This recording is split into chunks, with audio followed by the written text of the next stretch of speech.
शाहिद सनदी यांच्या वडिलांनी शिरोली पुलाची गावकऱ्यांची माफी मागितली. आपल्या मुलाने केलेल्या कृत्याचा निषेध व्यक्त करत मुलाला फाशीची शिक्षा द्यावी असे म्हणत व्हिडिओ गावातल्या ग्रुपवर पाठवला. आम्ही सनदी परिवार कधीच या चुकीच्या गोष्टीला पाठिंबा देणार नाही असे त्यांनी सांगितले. पाहूया ते काय म्हणतात. नमस्कार, मी समीर बोंडला संदे, राहणार शिरोली पुलाची. प्रथमतः मी कोल्हापूर जिल्ह्यातील व शिरोली गावातील सर्व हिंदू माता भगिनी यांची जनतेची माफी मागतो.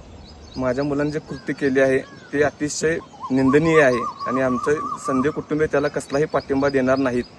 आणि आमच्या पोलीस प्रशासनाला कळकळून विनंती आहे की तिने जे न्याय देतील ते आम्हाला मान्य आहे. गावकरी जे शिरोलीत न्याय देतील आम्हाला मान्य आहे.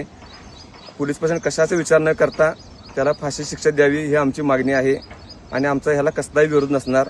आणि प्रथम आणि एकदा मी शिरोली गावातील सर्व हिंदू भगिनी भाऊ आमचे जे आहेत मी त्यांची माफी मागतो आणि जे पीडित तरुण आहेत त्यांची बी माफी मागतो आणि आम्हाला क्षमा करावी आणि आम्ही तुम्हाला काय मदत लागेल ते आम्ही त्याला करू आणि आमच्या मुलाला जे शिक्षा होईल ते आम्हाला मान्य आहे. पोलिसांनी त्याला फाशी दिली तर पण आम्हाला मान्य आहे आणि आम्ही याचा संदेह कुठलाही सपोर्ट करत नाही. आम्ही कायम तुमच्या मागे राहू. तुम्ही जो निर्णय देतील ते आम्हाला मान्य आहे.